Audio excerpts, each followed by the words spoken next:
Olá, tudo bem? Eu espero que você esteja bem. Se você é novo neste canal, se inscreva no canal, toque o sininho de notificação, deixe aquele like, compartilhe o vídeo, divulgue o canal e nos ajude a gerar engajamento. Comente também, é muito importante. E se você quiser ser um financiador, mantenedor desta obra, por favor, você pode já usar a chave Pix. Tá? Usar a chave Pix robson.rmt@gmail.com, robson.rmt@gmail.com, ok?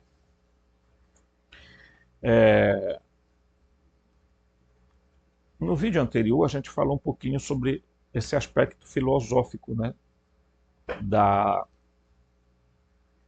do gnosticismo, né? Porque, veja, em um mundo em que nós temos de um materialismo excêntrico, mas em, parece que estamos voltando para um misticismo excêntrico também, né? E aí as pessoas entram em qualquer roubada, né, que se possa imaginar a respeito da existência humana. Tem muita coisa, né? Tudo para tentar responder a questões, o que há depois, o que eu vou encontrar depois que eu partir daqui, é, por que eu estou aqui, qual a razão, de onde venho, para onde eu vou, essas coisas que a filosofia sempre tentou, não, se não dar respostas total, não dar respostas totais nesses aspectos, mas a filosofia tentou, tá? E colocar isso como algo que a gente deve realmente discutir. Por isso que quando você vai analisar aqui o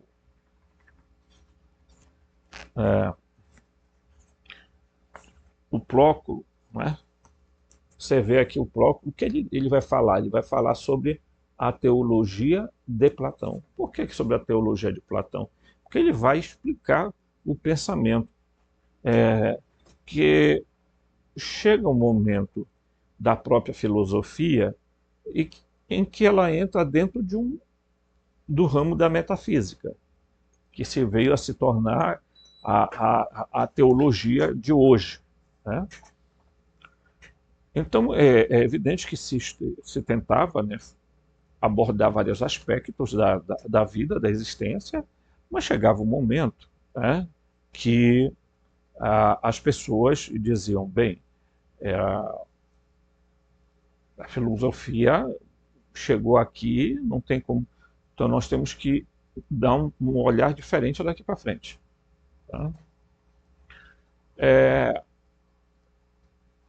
A filosofia é a mãe da ciência, né? É a mãe da ciência. Isso é óbvio que nós estamos dizendo, né? Qualquer pessoa que hoje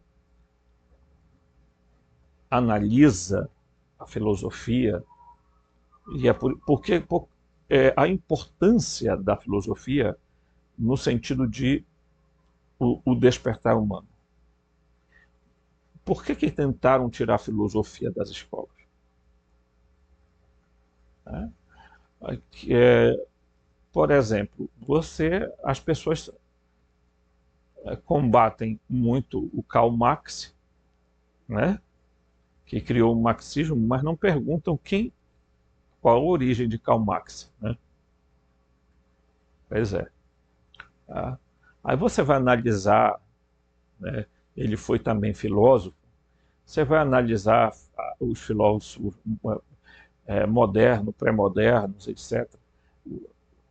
Aí quando você entra dentro da filosofia cristã, você vai lidar com o pensamento agostiniano, com o pensamento de Tomás de Aquino e etc., né? Então, a gente vai entrando, moldando um pensamento. Na verdade, o ser humano, o filósofo de antigamente não era alguém que tinha um diploma de filosofia. Conheço gente que tem diploma de filosofia para dar aula em escola que não tem nada de filósofo. O filósofo da época é aquele que buscava respostas, ele indagava, ele criava elementos para responder a questões abrangentes da vida, não é? E os gnósticos estão inseridos dentro disso. Tá? Então, quando você pega os gnósticos, o que é que as pessoas da maioria fazem com o gnosticismo? Transformam ele em religião. Em puro elemento místico. Mas ele não é só isso. Tá?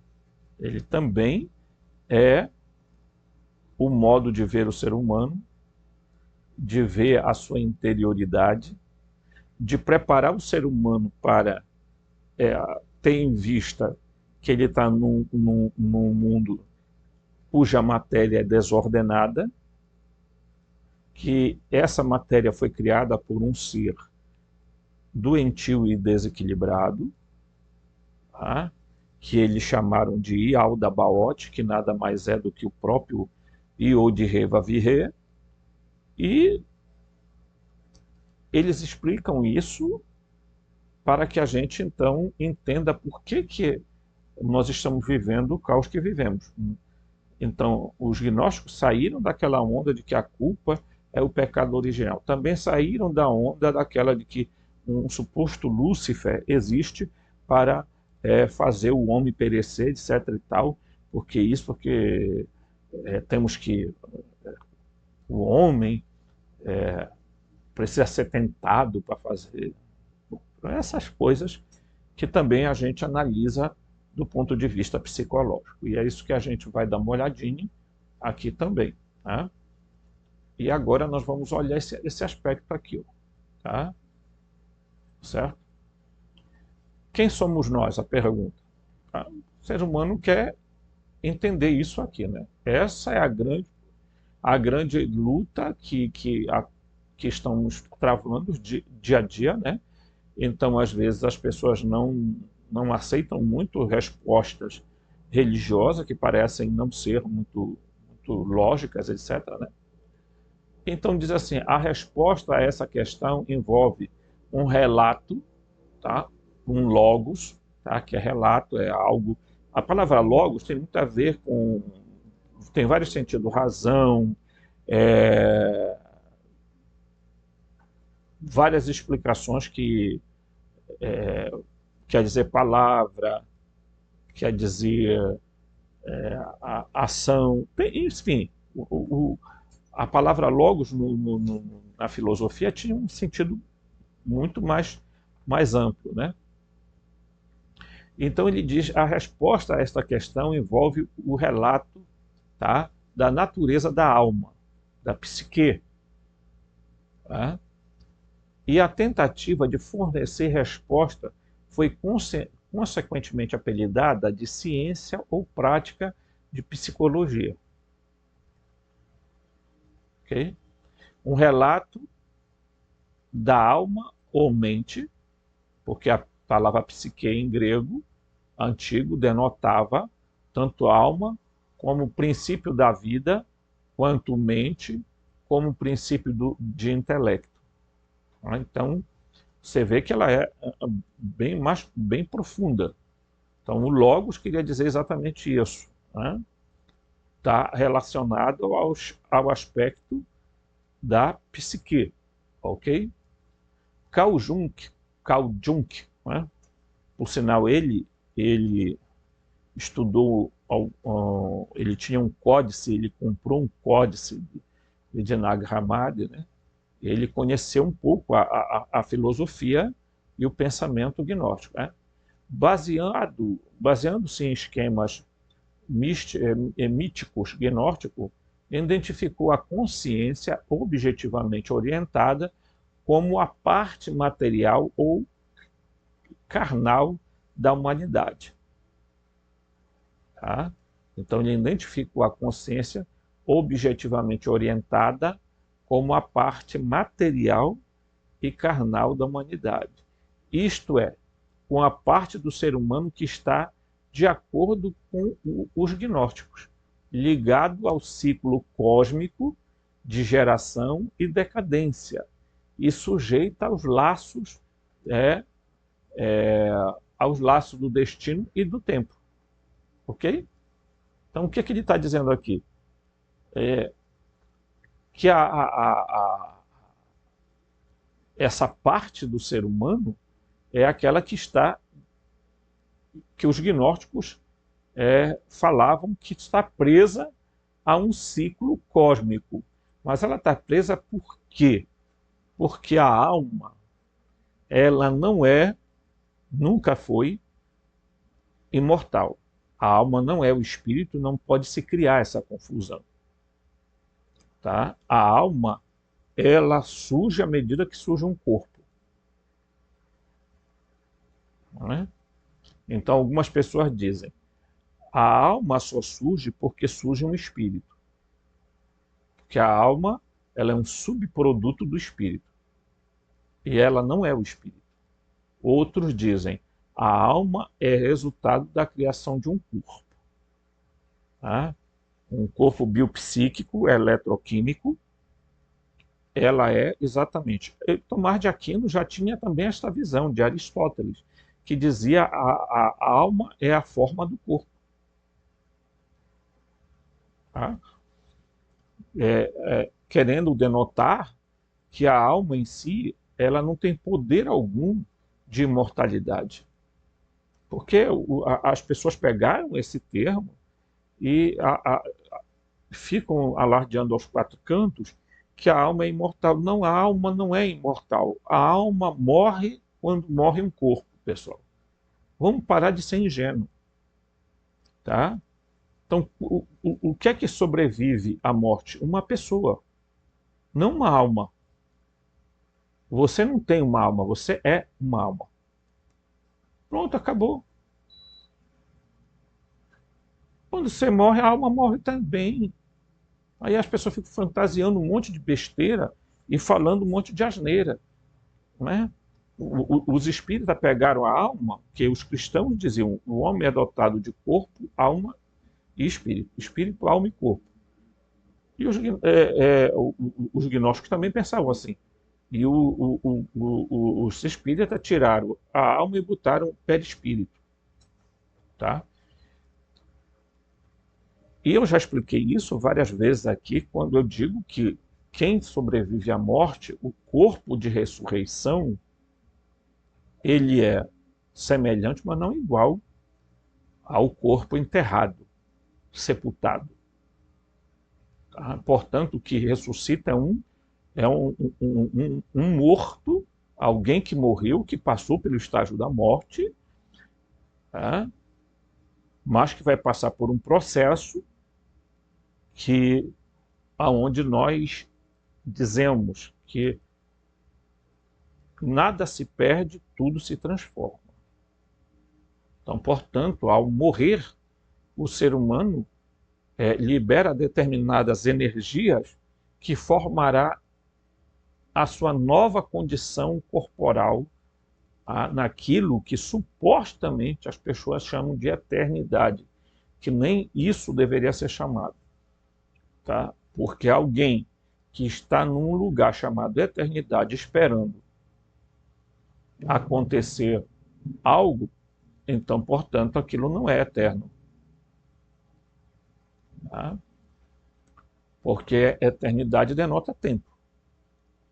Né? Então, o ser humano, ele vai passar por processos. O livro de Urantia, inclusive, fala que a alma é algo que vai se construindo ao longo da existência. Tá? Quando eu falei uma vez isso aqui, alguém aqui ficou profundamente angustiado por se dizer essa ideia. Né? Mas veja, para que serviria a igreja cristã ortodoxa? Quando eu falar isso, eu estou falando de todas as igrejas cristãs, ensinaram durante muito tempo que o homem era uma dualidade entre corpo e alma. Não. O homem tem ele tem uma tétrade, corpo, alma e espírito. Ok? Cada qual adequado à sua formalidade. Muitos estudiosos sabem que, por exemplo, a alma, ela é criada pelo demiurgo, porque a alma faz parte do corpo. O espírito é algo que eu diria, ali sim, eu diria, o espírito é algo que você, tá, vai desenvolvendo à medida que a centelha divina que você recebe se desenvolve em você. À medida que você vai se espiritualizando, à medida que você vai criando uma amplitude da consciência, tá? Da consciência. Né? Então, é importante a gente entender esses aspectos também dentro do ser psicológico, da pessoa enquanto ânima. Alma quer dizer, em latim, anima, que denota a palavra ânimo. Portanto, planta tem ânimo, os animais têm ânimo, ok? E nós temos uma ânima intelectiva. Ou, para alguns, ânima angélica. Quer dizer, nós temos a capacidade, né? E fazem parte da alma o quê? A mente, ok? A vontade e o sentimento. Esses três elementos fazem parte da alma.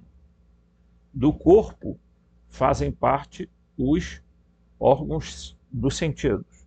E do espírito fazem parte a intuição e a consciência. Tá? Então, se você pega... Mas nós podemos dividir o homem, podemos, como elemento pedagógico. Mas você não vai fazer uma cirurgia e quando você corta, você vê uma alma lá dentro. Nenhum médico relatou ter encontrado um espírito ou uma alma. Por quê? Porque elas só tomam forma após a morte. Tá? O apóstolo Paulo vai dizer que assim, o meu homem interior, o que é o homem interior que ele fala? O homem interior é o homem espiritual, o homem exterior é o homem enquanto alma e corpo. Certo? Vamos lá. Continuar aqui. Ok. Aí ele diz assim: o ser humano que se identifica com o mundo objetivamente existente vem a construir uma personalidade, um senso de si mesmo, que é na base totalmente dependente das estruturas em constante mudança da existência temporal. A resultante falta de qualquer senso de permanência, de autonomia, leva tal indivíduo a experimentar ansiedades de todos os tipos, eventualmente a evitar padrões misteriosos e coletivamente significativos da existência humana em favor de um contexto subjetivo privado e sufocante, nos limites do qual a vida se desenrola na ausência de qualquer referência a um plano ou esquema maior. Tá? Desesperança, ateísmo, desespero são resultados de tal existência. Tá? Então, quando você não tem resposta, e por isso que eu fiz uma série chamada Gnosticismo, gnóstico ou ateu, qual a saída?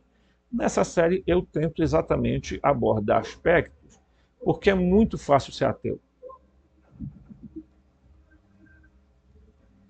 Basta você acordar um belo dia e dizer, eu sou ateu, eu não acredito absolutamente nessas coisas, eu não acredito na Bíblia, eu não acredito no Alcorão, eu não acredito em nada dessas coisas.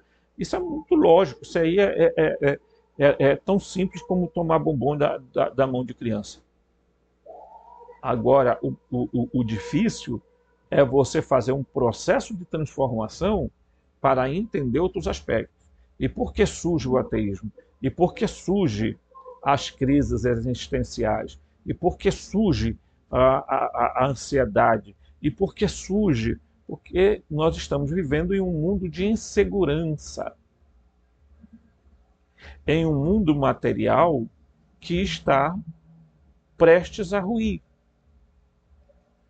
Não estou dizendo acabar, estou dizendo dentro,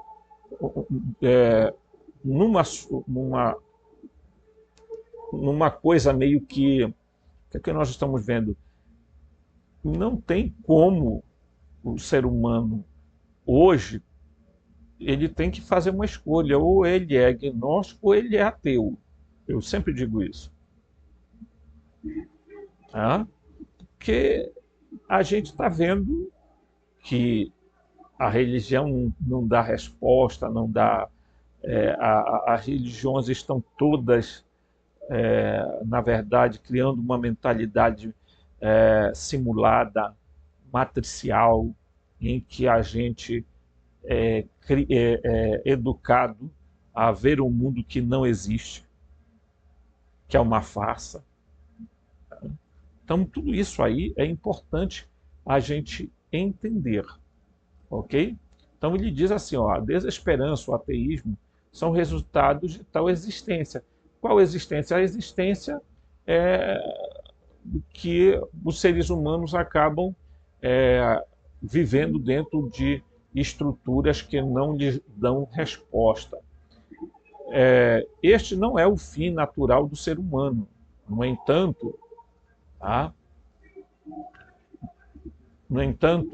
pois, de acordo com o Carl Jung e os gnósticos, o eu temporalmente constituído não é o eu verdadeiro. Quer dizer, o eu constituído agora não é o eu verdadeiro. O verdadeiro é a consciência suprema existindo e persistindo além do todo do espaço-tempo. Tá? Veja só, é a consciência suprema existindo e persistindo além de todo o espaço e tempo.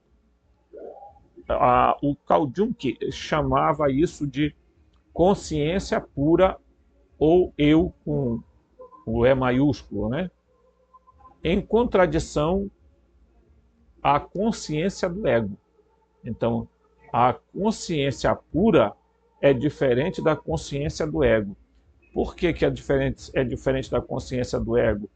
Porque quando o apóstolo Paulo falou exatamente essa questão, eu crucifiquei, né, o meu homem exterior foi crucificado com Cristo. E estava dizendo que o eu do ego, que faz com que as pessoas se tornem o que são, quer dizer, não é o eu superior, né? Não é o eu puro, e muita gente está mergulhada nesse eu ególatra, em que elas vão ladeira abaixo.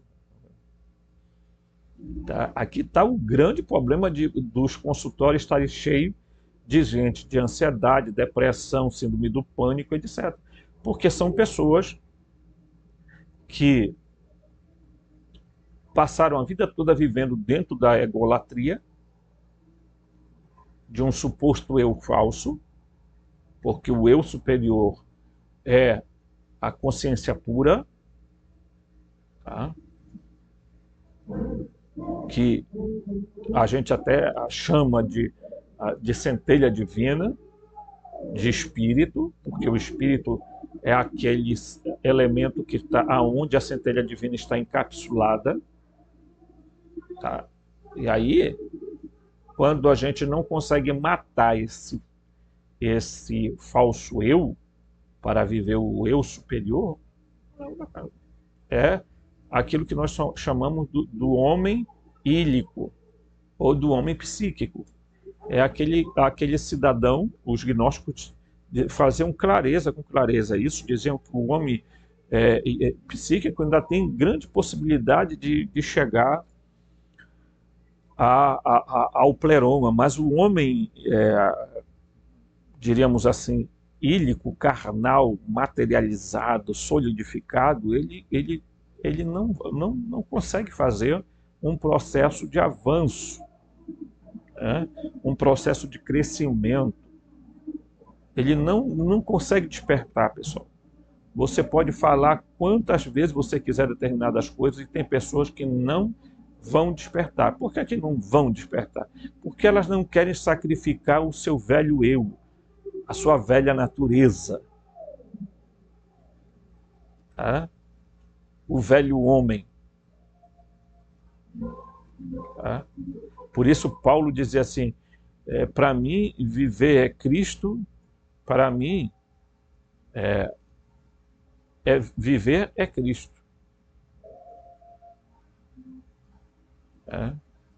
O Cristo que vive em mim.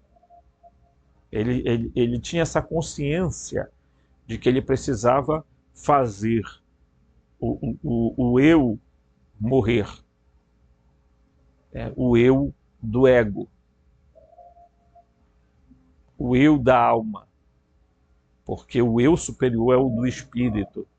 É o que na essência de verdade nós somos. Ok? Certo? Muito bem. Então, quando você vê aqui, né?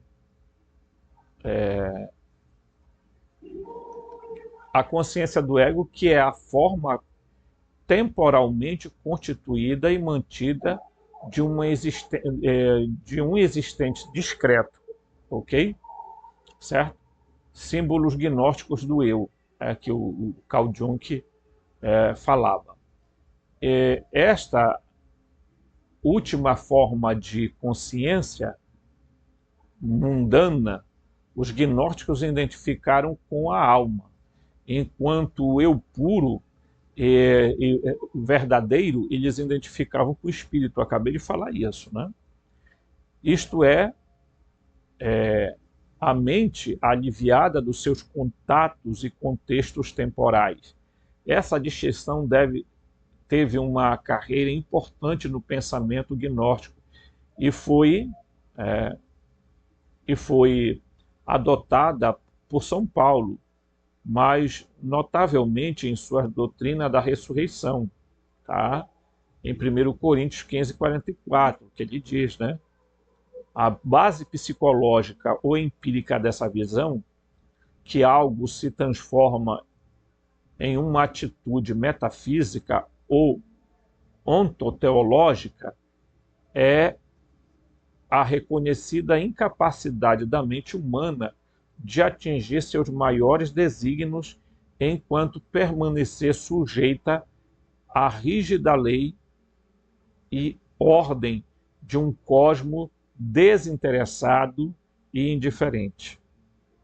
A distinção espírito-alma, que é claro que se traduz, ou talvez se pressupõe, a distinção mais fundamentada entre mente e corpo, marca o início de uma atitude transcendentalista e soteriológica em relação ao cosmos, à existência temporal em geral. Então, o que que, ao lermos isso, por que que os gnósticos exatamente criaram as categorias ílica, psíquica e pneumática? Porque eles diziam, os pneumáticos são aqueles que passaram por um processo de uma nova semente, estão vivendo um novo processo de transformação, em que sua consciência se expande, sua percepção espiritual se expande, e você vai entrando dentro de um caminho aonde o seu eu carnal, ou eu ílico, eu psíquico, começa a diminuir sua influência para que o seu eu superior comece a avançar. Esse processo nem sempre é algo repentino e nem sempre também é algo fácil, dado que nós vivemos numa sociedade altamente materializada, ok? Quando as pessoas não estão no extremo, elas estão no outro extremo, que é altamente do espiritualismo, tudo espiritualismo, tá? Então, as pessoas não encontraram aquilo que se chama caminho do meio, tá? Os gnósticos, quando falavam sobre quando eles olhavam para a psicologia humana, eles diziam, o ser humano, ele tem uma dimensão, que é a dimensão espiritual, que precisa ser acordada, despertada, para que ele possa, então, se encontrar com o seu eu verdadeiro. Tá? Que seria o quê? Seria o nosso eu pleromático, aeônico. É aqui que está o grande problema. Enquanto nós não entendermos que nós não somos daqui, tá? Que nós não temos aqui morada permanente e que a gente é de algum lugar que viemos para cá, trazidos para cá de alguma forma e colocados aqui e que nos tornamos solidificados, materializados por algum processo que ainda compete muita investigação, nós vamos entender que talvez ali, veja, quando você ouve as histórias geneticistas da criação do homem, pela tabuleta da Suméria, do Enki, do Enlil, da criação ali, em que o Enki e Animar, irmã dele, criam o ser humano, a questão é a se perguntar o seguinte, criar um ser humano, mas você cria espírito? Tá? Da onde surgiu o espírito humano? Porque o corpo eles podem ter muito bem fazerem modificações genéticas, mas daí você dizer que da onde surgiu o espírito? Da onde surgiu a consciência? Ok? Os Anunnaki, os Elohim, os Arcontes criaram um corpo bioeletroquímico, biomecânico, mas eles não tinham poder de criar o espírito. Então, como é que esse espírito chegou? Quando ele chegou? Quando ele entrou? Aí os gnósticos vão explicar o fenômeno da criação de Adão e Eva exatamente dizendo que o que é que ocorre? O ser humano era apenas um corpo que se arrastava, apenas tinha uma alma, mas que de alguma forma eles conseguiram seduzir o demiurgo a soprar o hálito quente, né? Por isso que o espírito é plasmático, né? A centelha divina é plasmática. Então, ele joga para dentro do ser humano o poder da Sofia, que ele tinha roubado da mãe. Então, aí se acontece algo que nos torna diferente dos outros seres existentes. Porque o Enki era um geneticista, mas ele não era Deus como os Elohim não eram Deus. Eles não podiam dar, os arcontes também não eram Deus, eles não podiam dar algo que eles não tinham. Ok? Então, quando você olha a criação descrita pelos gnósticos, você entende então que o ser humano adquiriu algo superior a ele mesmo quando o demiurgo, orientado mentalmente pela própria Sofia, né, aquela voz que ele ouvia, que ele pensou que era ele mesmo pensando, então ele acabou jogando para dentro do ser humano esse poder divino. Tá? Então, quando hoje nós discutimos e dizemos que o ser humano é energia, tudo é energia, e que o que nós temos hoje é uma densidade, uma frequência, uma vibração muito baixa, por isso estamos materializados, isso significa que, de alguma forma, o ser humano foi passando por um processo para chegar ao estágio que somos hoje. Tá?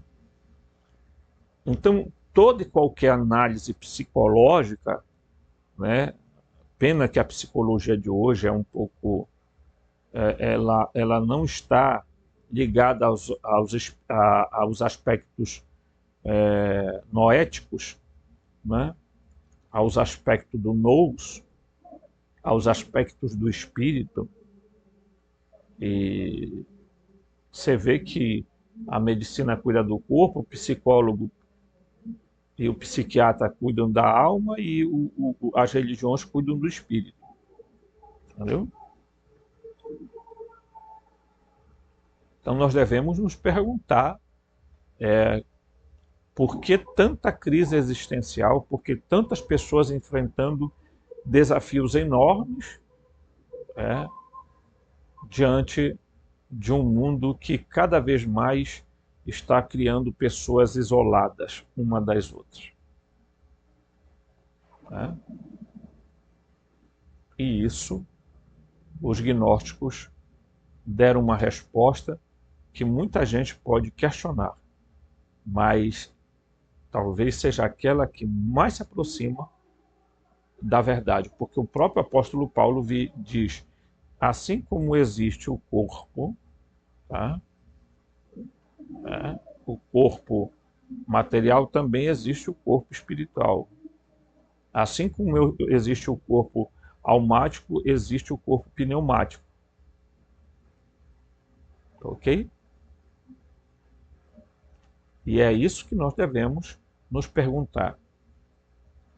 Quem está controlando o que? A nossa vida. O que está controlando a nossa vida?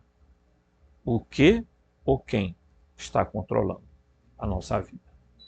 Ok? Forte abraço e até o próximo vídeo.